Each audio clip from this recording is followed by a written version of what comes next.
보실 하나님 말씀은 구약성경 열왕기상 17장 17절입니다. 열왕기상 17장 17절 말씀.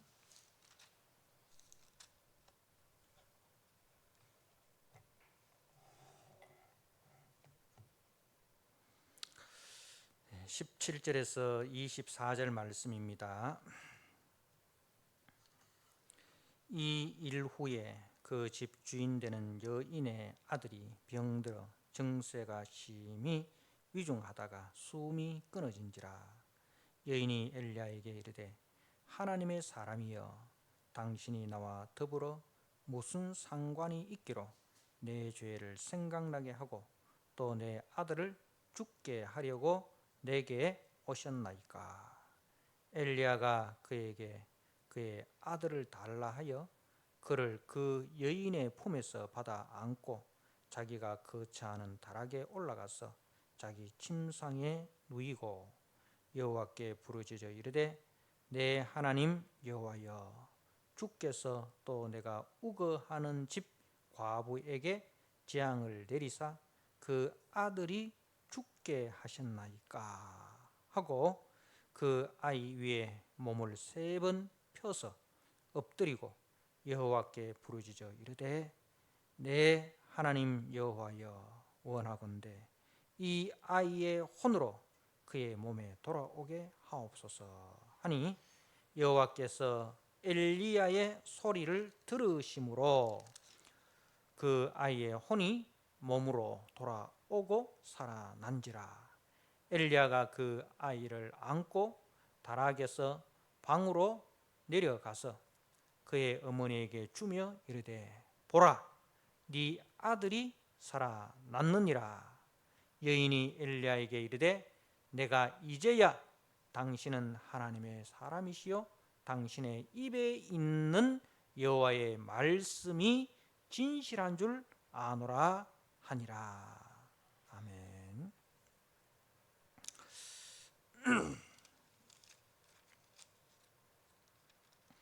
오늘 열왕기상 17장 17절에서 24절 말씀, 사르밧 과부의 아들의 죽음과 소생이라는 제목으로 주신 말씀을 함께 나누고자 합니다.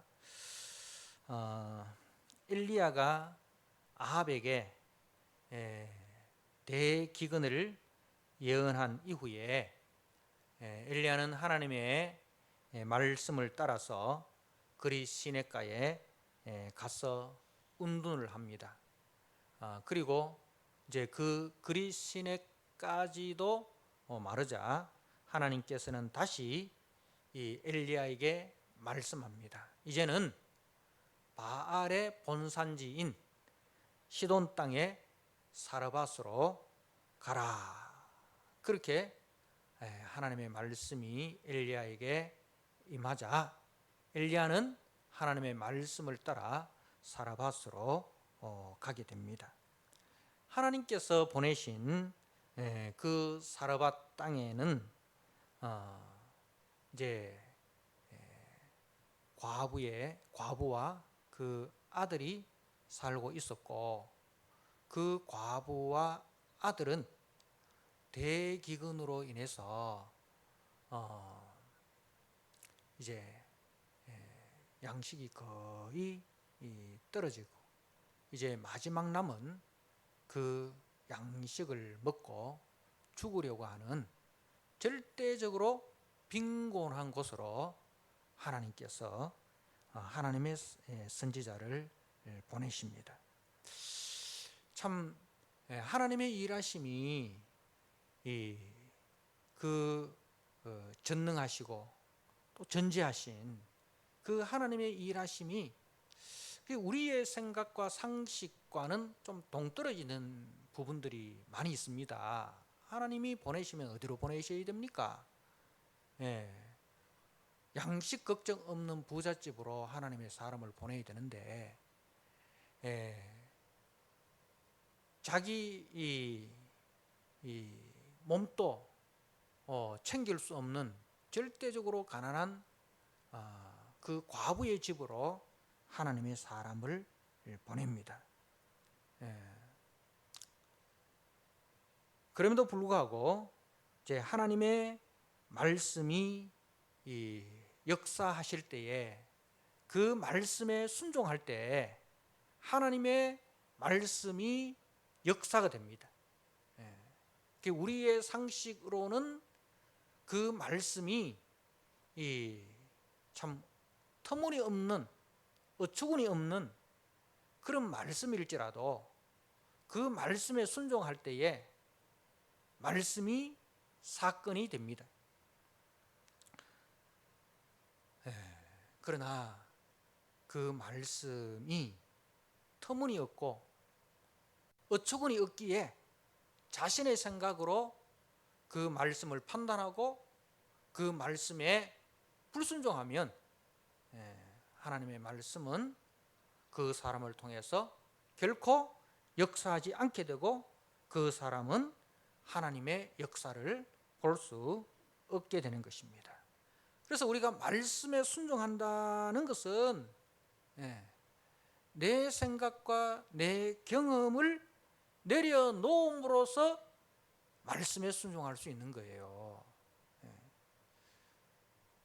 이제 우리가 이 엘리야 사건 이후에 엘리사 시대에 나아만이라는 아람 군대의 장관 이야기를 우리가 알고 있습니다. 그죠?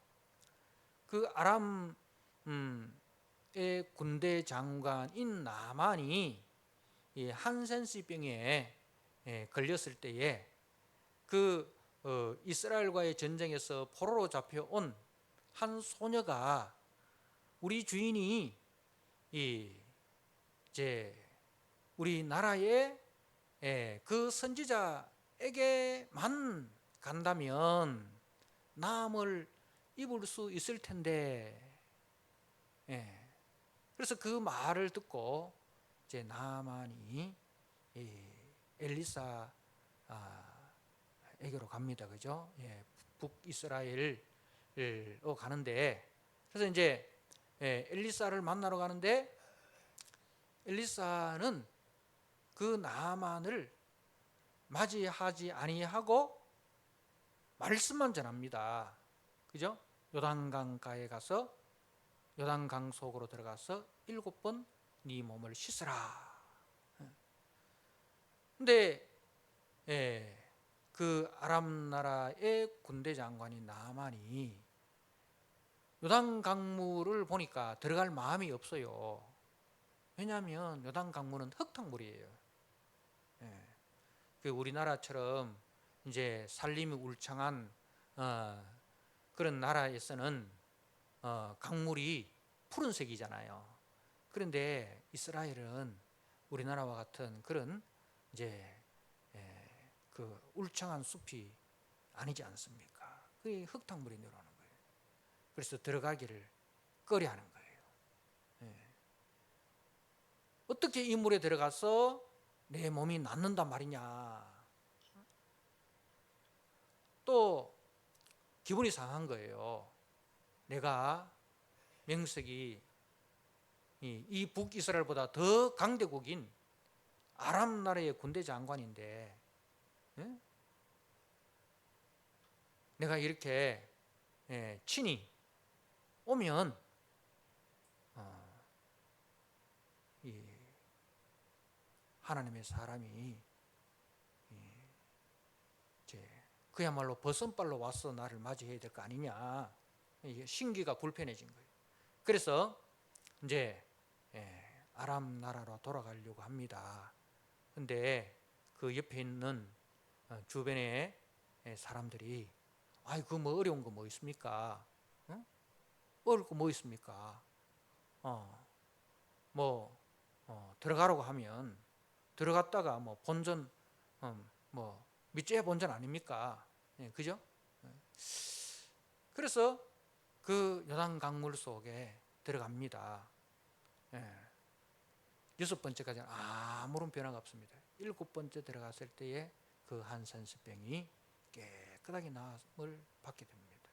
그러니까 하나님의 말씀에 순종한다는 것은 그 아람 나라의 군대 장관이 나만이 자기의 생각과 자기의 경험을 내려놓고 그 하나님의 말씀 앞에 이제 들어가는 거예요. 그죠? 그래서 하나님의 말씀은 항상 이렇게 우리의 경험과 우리의 상식을 내려놓음으로써 들어갈 수가 있는 거예요. 그런 일들이 성경에는 비일비재하지 않습니까?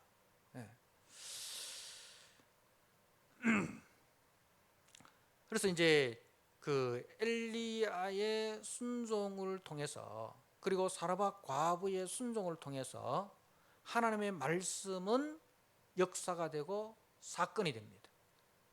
이것을 통해서 이제 우리에게 던져주는 메시지는, 보아라 북이스라엘의 왕들과 백성들아, 하나님의 말씀에 순종할 때는 하나님께서 너희들을 책임진다. 그러나 하나님의 말씀에 불순종하고 너희들이 하나님 외에 다른 것을 의지할 때는 하나님께서 오히려 저주를 내리신다. 너희 땅에 있는 이 대기근의 원인이 어디에 있느냐? 하나님의 손이 짧아서 구원하지 못함에 있는 것이 아니라 너희들의 불순종에 있다는 것을 분명히 알아라 라는 그 메시지인 거예요. 자, 이제 사라밧 과부의 집에는 제 엘리야 선지자를 통한 하나님의 말씀에 순종함으로 대기근의 시대에도 그 밀가루가, 그리고 그 기름이 떨어지지 않는 은혜를 늘 경험하게 됩니다. 그런데 이제 사건은 여기서 끝나는 것이 아니라 이제 엘리야마저도 예상치 못한 큰 시험을 받게 됩니다. 이제는 기근의 시험이 아니라 죽음의 시험인 거예요.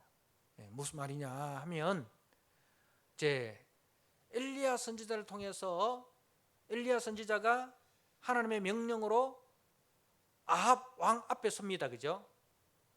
아합 왕 앞에 서는데, 그 아합 왕 앞에 선 이유가 뭐예요? 여호와가 누구냐라는 것을 보여주기 위함입니다. 엘리야, 나의 하나님은 여호와시다. 여호와가 누구인가를 보여주고자 하는 거예요.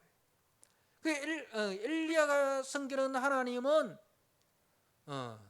저 바알이 섬기는 이 바알 신앙, 바알 신앙은 바알이 비와 풍요와 다산을 허락한다, 그렇게 믿잖아요. 거기에 대해서 아니라 여호와가 기근도 비도 그리고 풍요도 다산도 주관하시는 분이시다. 이런 것을 이제 이 기근 재앙을 통해서 보여주는 거예요. 자, 그리고 또 바알 신앙은 또 뭐냐면, 바알은 이제 그 일은 그 여름에 죽고 가을에 부활한다, 그렇게 저들은 믿습니다. 그래서 바알은 해마다 여름철에 죽어서 음부에 내려가며 가을이 되면은 그의 아내인 아세라의 도움으로 다시 죽음과 싸워서 승리하고 살아나서 비를 준다. 그렇게 이제 이 바알 신앙자들은 그렇게 믿은 겁니다. 그러니까 바알이 생명의 원천이다. 바알이 우리에게 생명을 준다. 바알이 죽음과 생명을 주관한다. 그렇게 이제 믿는 거예요. 거기에 대해서 아니다. 하나님이 생명의 주관자시다. 하나님이 생과 죽음과 복과 화를 주관하시는 유일한 신이시다는 것을 이제 보여주고자 하는 거예요. 자, 바알 신앙의 본거지인 이 사렙다에서 과연 바알이 이 기근과 죽음의 문제를 해결할 수 있을까? 죽음의 문제를 해결할 수 있을까? 근데 사실 바알 자신도 아세라의 도움 없이는 음부에서 살아날 수가 없었지 않습니까? 과연 이 죽음의 문제를 누가 해결할 수 있는가 하는 이 도전입니다. 두 가지 문제, 이 기근의 문제를 누가 비를 주관하는가, 누가 생명을 주관하는가에 대해서 이제 이 두 시험을 통해서 누가 비를 주관하고 누가 생명을 주관하는가 하는 것을 보여주고자 하는 거예요. 자, 엘리야가 머물고 있는 이 사렙다 과부의 집에 죽음의 문제가 발생합니다. 그것은 과부의 아들이 병들어 죽었습니다. 오늘 말씀에 이제 이 일 후에 그 집 주인 되는 여인의 아들이 병들어 증세가 심히 위중하다가 숨이 끊어진지라. 숨이 끊어져 버렸다는 거예요. 참 과부의 입장에서는, 그리고 엘리야의 입장에서는 참 난감한 겁니다. 그 과부가 하는 이야기가 이렇습니다. 이제 18절에 여인이 엘리야에게 이르되 하나님의 사람이여 당신이 나와 더불어 무슨 상관이 있기로 내 죄를 생각나게 하고 또 내 아들을 죽게 하려고 내게 오셨나이까. 그러니까 이제 과부가 생각하기를 이제 거룩하신 하나님의 선지자가 자신의 집에 머물러 있음으로 인해서 과거에 자신의 감추어진 죄가 드러나게 되고, 그리고 그 죄에 대해서 하나님이 심판한 것으로 이렇게 해석이 되는 거예요. 하나님은 거룩하신 하나님이시기 때문에 죄에 대해서는 심판을 한다고 그렇게 생각한 거죠. 이제 이런 인과응보의 원리를 가지고 살아가는 사람들의 공통적인 생각이죠. 우리도 대부분 이제 예수 안 믿는 사람들도 그런 생각을 하지 않습니까? 그죠? 자기 집에 어떤 일이 나면 내가 생전에 무슨 죄를 지었길래, 그죠? 내가 생전에 무슨 죄를 지었길래 이런 험한 꼴을 보노? 이런 이제 늘 일어난 일과 자기의 어떤 과거의 죄와 연관을 시킵니다.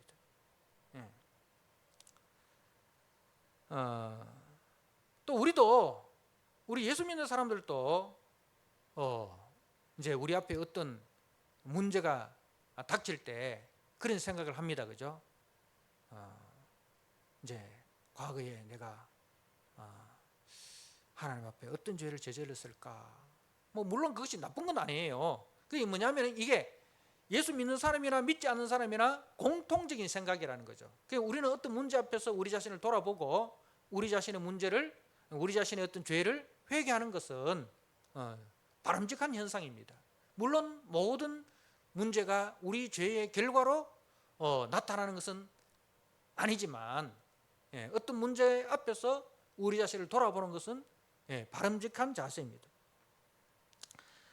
그러나 하나님의 일하심이라는 것은 꼭 이런 이제 인과응보의 원리를 따라서 일하지 않으신다는 것을 우리는 욥기를 통해서 봅니다. 그죠? 그래서 의인 욥의 가정에 큰 시험이 임한 것이 욥의 죄에 대한 결과가 아니다. 그죠? 그런 것을 우리가 압니다. 마찬가지로 지금 이 시험도 과부의 아들이 죽은 것 또한 인과응보의 원리를 따라서 해석할 것이 아니라 하나님의 또 다른 계획과 목적이 있다는 것을 우리는 압니다. 그죠? 그러니까 이제 우리는 알지만은 이 당사자인 과부는 모르는 것이 마땅하죠. 그러니까 우리가 어떤 일이 일어났을 때 꼭 이런 인과응보의 논리를 따라서, 원리를 따라서 해석을 하고 적용을 하면 안 된다는 거죠.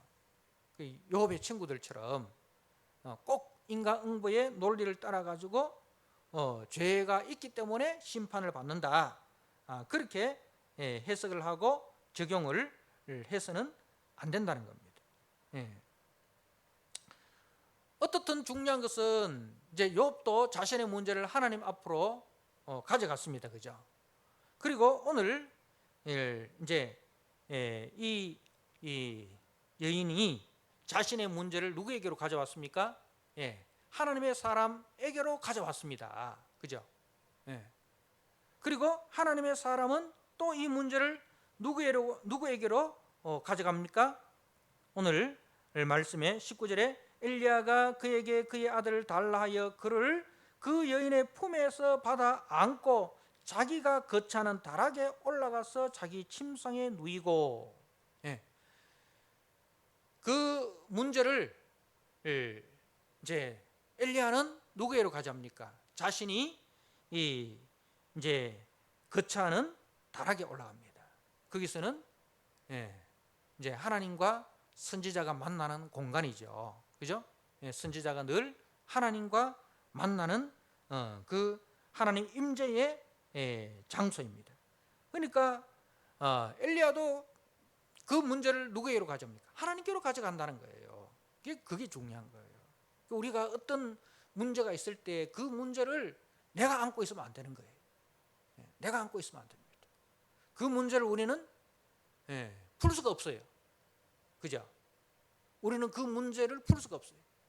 그 문제를 누구에게로 가져가야 됩니까? 하나님께로 가져가야 됩니다. 이게 성도의 바람직한 자세예요. 우리가 신앙생활을 하다가 우리 가정에 어떤 문제가 있고 내 자신에게 어떤 문제가 일어났을 때 어떤 사람은 욥의 아내처럼 하나님을 욕하고 죽어라 하고 하나님을 떠나는 사람이 있습니다. 그건 바람직하지 않아요. 어떻든 우리가 우리의 문제를 가지고 주님 앞으로 나아가야 되는 거죠. 문제가 있을 때에 우리는 주님 앞에 나와서 엎드려야 되는 거예요. 엎드리고 그 문제를 주님께 맡겨야 되는 거예요. 내 주여 뜻대로 행하시옵소서. 살든지 죽든지 뜻대로 하옵소서. 우리가 문제를 가지고 주님께로 나오는 자가 성도입니다. 문제가 일어났을 때 그 문제를 이제 가지고 세상으로 떠나버리면은 게임 끝이에요. 그러나 그 문제를 안고 주님께로 엎드리면 그때부터 이제는 문제는 문제가 아닌 거예요. 하나님의 기적이 일어나는 시발점이 되는 거예요. 하나님의 은혜가 임하는, 하나님의 축복이 임하는 출발점이 되는 거죠. 하나님의 역사를 경험하는 출발점이 된다는 사실을 우리는 기억하셔야 됩니다. 그래서 여러분이 감당할 수 없는 시험을 만날 때에 믿음의 자리에서 떠나는 자들이 아니라 그 시험의 문제를 주님 앞에 가지고 주님 앞에 맡기고 주님 앞에 엎드리는 그런 성도가 되셔야 합니다. 자, 이 문제는 이제 이 문제를 통해서 하나님은 바로 여호와 하나님이 생명의 주인이다는 것을 증거하시기를 원하십니다. 자, 이제 엘리야가 그 아이를 안고 가서 어떻게 하는지 한번 봅시다. 19절 하반절에 자기가 거처하는 다락에 올라가서 자기 침상에 누이고 여호와께 부르짖어 이르되 내 하나님 여호와여, 주께서 또 내가 우거하는 집 과부에게 재앙을 내리사 그 아들이 죽게 하셨나이까. 자, 엘리야는 하나님 앞에 문제를 내려놓고 하나님 앞에 두 번 기도하며 그 하나님께 부르짖고 또한 간청을 합니다. 그의 기도는 약간의 원망조가 섞여 나옵니다. 그죠? 예. 그러니까 20절에 여호와께 부르짖으되 내 하나님 여호와여 주께서 또 내가 우거하는 집 과부에게 재앙을 내리사 그 아들이 죽게 하셨나이까. 그러니까 아들이 그 과부의 아들을 누가 죽였다? 누가 죽였다고 생각하는 거예요? 주께서 하나님께서 하셨다는 거죠. 예. 그래서 하나님에 대한 그 원망이 섞여져 있지만 또한 뭐도 함께 있습니까? 주님만이 주권자이십니다. 생명을 살리기도 하시고 죽이기도 하시고 주님이 주권자이십니다. 는 것이 이제 포함이 되어 있습니다. 자, 그 아이의 문제에 대해서 하나님께 책임을 돌리는 거예요. 예. 이 과부가 한 그 순종, 과부가 한 선행에 대해서 하나님 어떻게 이렇게 보응하실 수 있습니까? 예. 그러니까 철저하게 누구 입장에 선 거예요? 과부 입장에 선 거예요. 하나님, 과부 입장에서 한번 생각해 봅시다. 예. 엘리야가 과부 입장에 서서 하나님 앞에 과부의 대변자가 되고 과부의 중보자가 된 거예요. 그래서 이제 모세도 그렇고 엘리야도 그렇고 문제가 생겼을 때 백성들 앞에서는 침묵합니다. 사람 앞에서는 침묵합니다. 그죠? 그리고 그 문제를 주님 앞으로 가지고 나와서 주님 앞에 이제 문제를 호소합니다. 그래서 이게 바로 중보자예요. 이게 바로 중보자예요. 중보자는 이처럼 백성의 죄와 문제를 가지고 대신 하나님 앞에 서는 자입니다. 우리 주님도 그렇게 하셨습니다. 우리 주님도 우리의 모든 죄를 지시고 하나님 앞에 호소합니다. 그죠? 하나님 앞에 호소합니다. 사람 앞에서 말하는 것이 아니라 하나님 앞에서 호소합니다. 엘리 엘리 라마 사박다니 나의 하나님 나의 어찌하여 나를 버리시나이까. 그죠? 아버지여 내 영혼을 받으소서. 이렇게 이제 하나님 앞에 호소합니다. 이처럼 성도는 형제의 죄와 형제의 문제를 지적하고 책망하는 자가 아니라 그 형제의 문제와 형제의 그 죄를 안고 주님 앞에 나아가 대신 강구하는 자가 성도라는 거예요. 그게 교회의 사명이라는 겁니다. 엘리야가 과부의 원망 앞에서는 침묵했지만 하나님 앞에서는 부르짖었습니다. 살려달라고 강구합니다. 여러분, 엘리야 전까지는요 한 번도 죽은 사람이 살아났다는 것이 성경에 기록된 적이 없습니다. 그죠? 우리가 열왕기상 지금 17장을 봅니다마는 그 앞에까지는 창세기에서 지금까지 죽은 자가 살아난 일이 있습니까? 없습니까?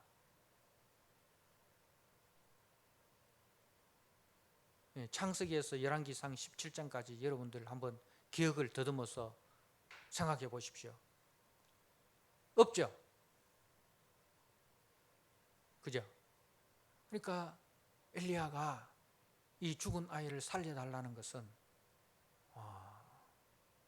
대단한 거예요.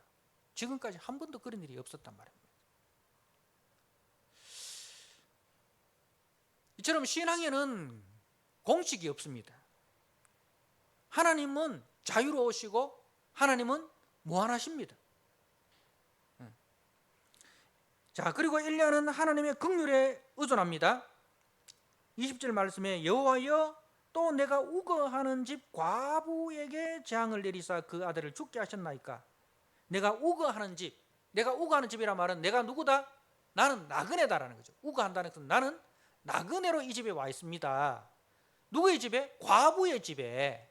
그리고 그 아들이 과부의 아들을 이 죽었습니다. 얼마나 불쌍합니까? 한번 생각해 보세요. 나는 나그네고요. 나그네가 머물고 있는 그 과부의 집에, 예? 그리고 그 과부의 아들이 죽었습니다.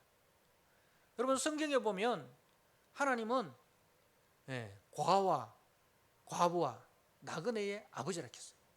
그래서 과부를 나그네를 학대하는 것은 곧 하나님을 학대하는 것이다, 그렇게 했어요. 그래서 고아와 과부와 나그네를 잘 대접하라고 했어요. 그래서 그 하나님의 긍휼에 의존해서 하나님을 기도하는 거예요. 하나님, 저 나그네입니다. 하나님, 저 여인은 과부입니다. 그리고 그 아들이 죽었습니다. 하나님의 긍휼에 호소를 하는 것입니다. 자, 그리고 이제 21절에 그 아이 위에 몸을 3번 펴서 엎드리고, 3번 그 아이 위에 몸을 3번 펴서 엎드렸다.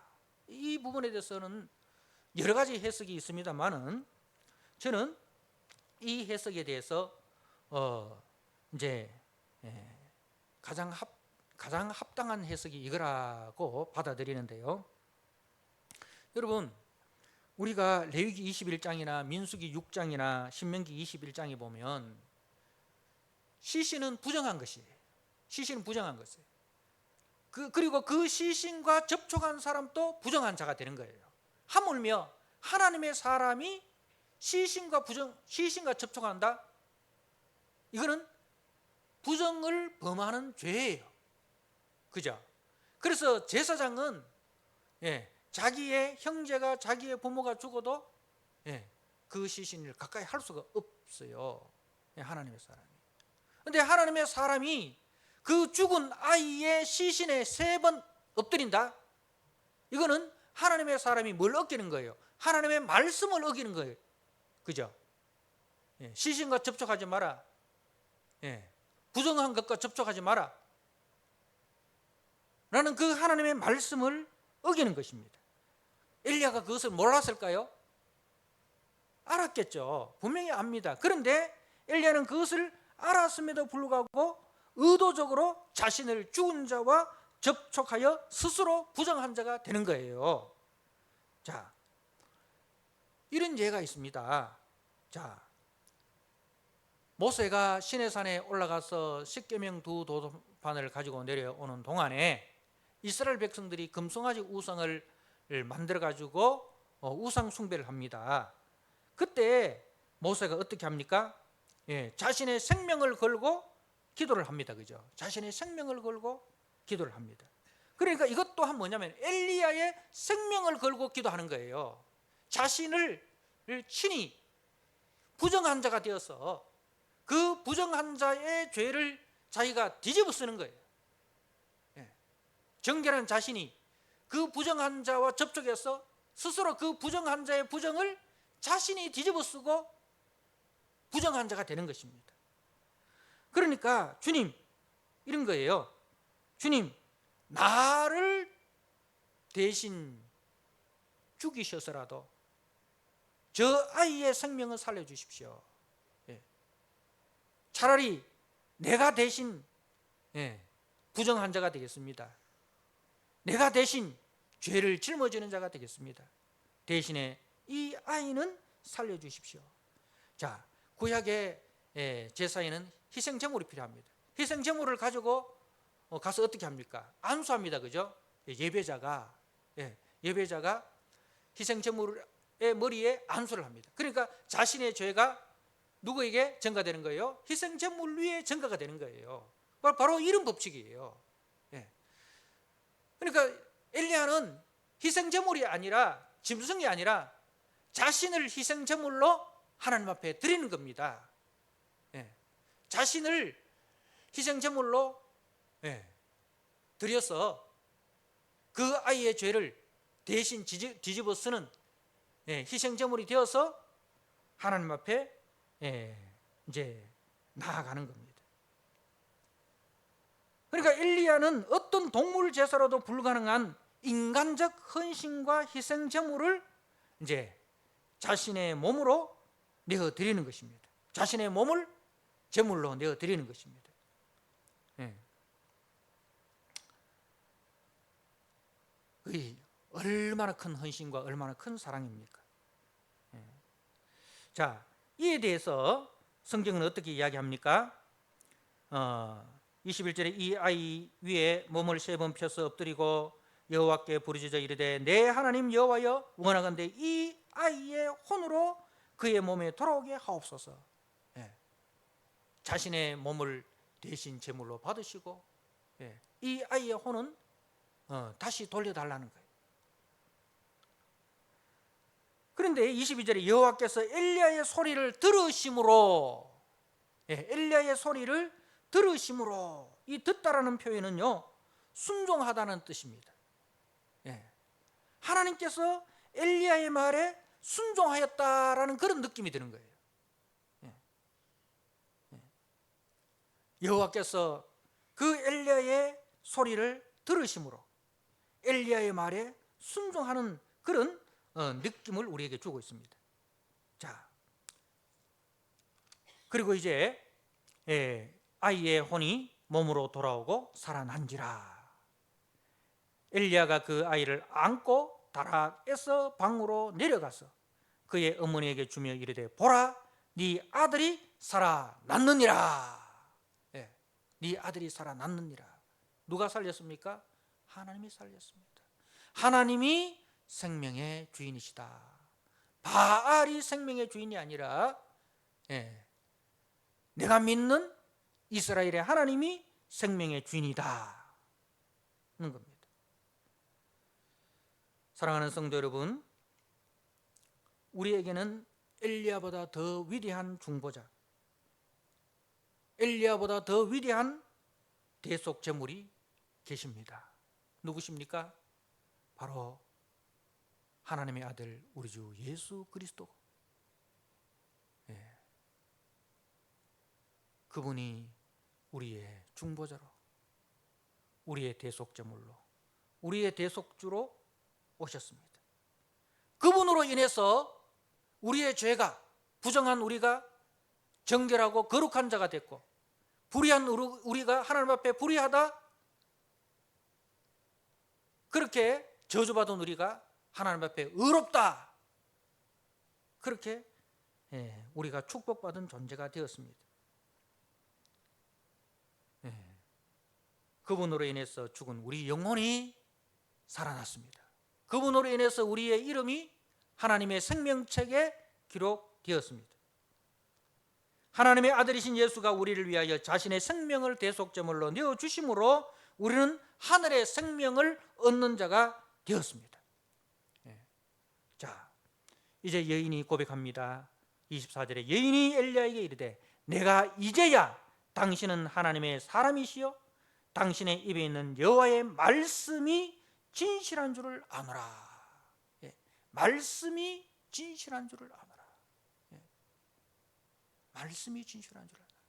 지금 이 고백은 모든 이스라엘에게 던지는 메시지입니다. 여호와의 말씀이 진실한 줄을 몰라서 그 여호와의 말씀에 불순종하고 그 여호와의 말씀을 떠나서 바알에게 순종하고